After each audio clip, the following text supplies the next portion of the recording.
آج لوگ جب کوئی مشکل آئے تو معاذ اللہ اللہ کی بارگاہ میں شکوے کر رہے ہوتے ہیں، اور بعض اوقات ایسے جملے کہہ دیتے ہیں جو کفریہ جملے ہوتے ہیں، اللہ تو ہماری سنتا ہی نہیں ہے، پتہ نہیں ہمارے ساتھ ہی مشکل ہوتی ہے، ہماری تو دعا قبول ہی نہیں ہوتی ہے، پتہ نہیں کیا قصور کر دیا۔ اللہ کے بندے یہ کہہ کیسے سکتے ہو آپ اور میں کہ ہم نے قصور کیا کر دیا؟ صبح و شام قصور کر رہے ہیں، ہم تو سراپا قصور ہیں۔ سچ بات بتاؤں، اگر مجھے اور آپ کو ہمارے اعمال کی سزا ملنا شروع ہو جائے نا تو ہم تو مارے گئے۔ مجھے ایک بات بتائیں، اللہ نے آنکھیں کس لیے دی ہیں؟ کیا آنکھیں اس لیے دی کہ اس سے حرام دیکھا جائے؟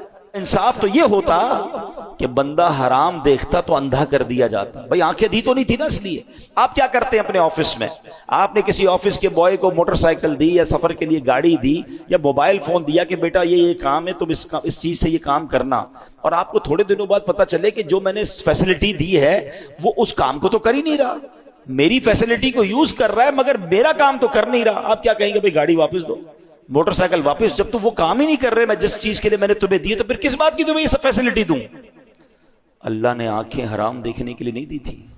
آنکھیں حرام دیکھتی وہ واپس لے لیتا نا، کان حرام سنتے تو بہرے ہو جاتے، ہاتھ ظلم کے لیے اٹھتے تو ہاتھ کٹ کر گر جاتا، پیر حرام کی طرف جاتا، اللہ کی نافرمانی کی طرف جاتا، میں اور آپ لنگڑے ہو جاتے۔ ارے وہ تو سزا دے ہی نہیں رہا، بہت تھوڑی میں جان چھوٹ رہی ہے، اور اب بندہ کہتا ہے پتہ نہیں کیا قصور کر لیا۔ اس سے پوچھو بھائی نماز 5 ٹائم پڑھتے ہو؟ نہیں وہ تو کبھی کبھی قضا ہو جاتی ہے۔ پھر کہتے ہو کیا قصور کر لیا؟ مطلب ہمارا تو دن رات قصور میں ہے۔ پھر یہ جملہ کیسے زبان پر آتا ہے؟ شکوہ نہیں، وین ایور کوئی پرابلم آئے اپنے آپ کو ریئلائز اسکین کرنا شروع کر دو کہ کیا غلطی ہو گئی بھائی، کیا مشکل ہو گئی، میں نے ایسا کیا کر دیا، فوراً توبہ، فوراً استغفار، فوراً اللہ کی طرف رجوع کریں۔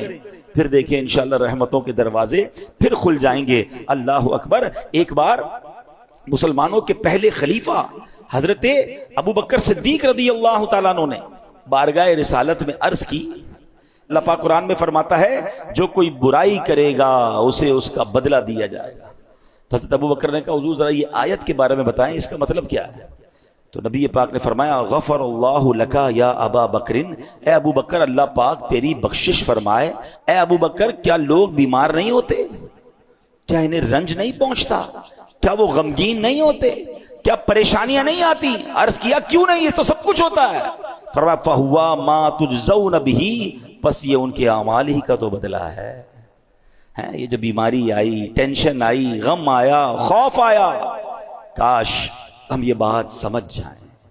میرے پیارے اسلامی بھائیوں، اب ذرا ایک بڑی کمال کی حدیث ہے، تقریباً ہر جمعہ کے خطبے میں یہ حدیث ہم سنتے ہیں، بس اللہ کرے ہم سمجھنے والے بنے، میسج لینے والے بنے۔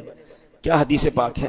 نبی پاک علیہ الصلوۃ والسلام فرماتے ہیں البر لا یبلا، نیکی کبھی پرانی نہیں ہوتی، والذنب لا ینسا، گناہ بھلایا نہیں جاتا، والدیان لا یموت، اور بدلہ دینے والی ذات یعنی جس نے ڈیسیشن کرنا ہے، جس نے اعمال کا فیصلہ کرنا ہے، اسے موت نہیں آتی۔ میں اور آپ نیکی کر کے بھول جاتے ہیں مگر نیکی باقی رہتی ہے، میں اور آپ گناہ کر کے بھول جاتے ہیں مگر گناہ بھی بھلایا نہیں جاتا، وہ بھی لکھا ہوا ہے، اور ایک دن آئے گا جب ڈیسیشن لیا جائے گا، اور جس نے ڈیسیشن لینا ہے، جس نے فیصلہ کرنا ہے، والدیان لا یموت، بدلہ دینے والی ذات یعنی اللہ کو موت نہیں آتی۔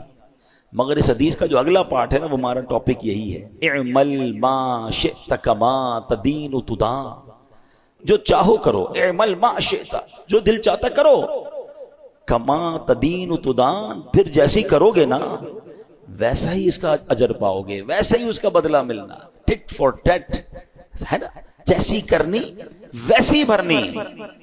وہ کہتے ہیں نا فارسی شاعر، گندم ز گندم جو ز جو، از مکافات عمل غافل مشو، کہتے ہیں گندم بیج کر گندم ہی کاٹو گے، جو جب ڈالو گے بیج تو جو ہی کاٹو گے۔ دنیا میں مکافات عمل ہیں، یعنی جیسی کرنی ویسی بھرنی والا قانون جاری ہے، اس سے غفلت مت کرو۔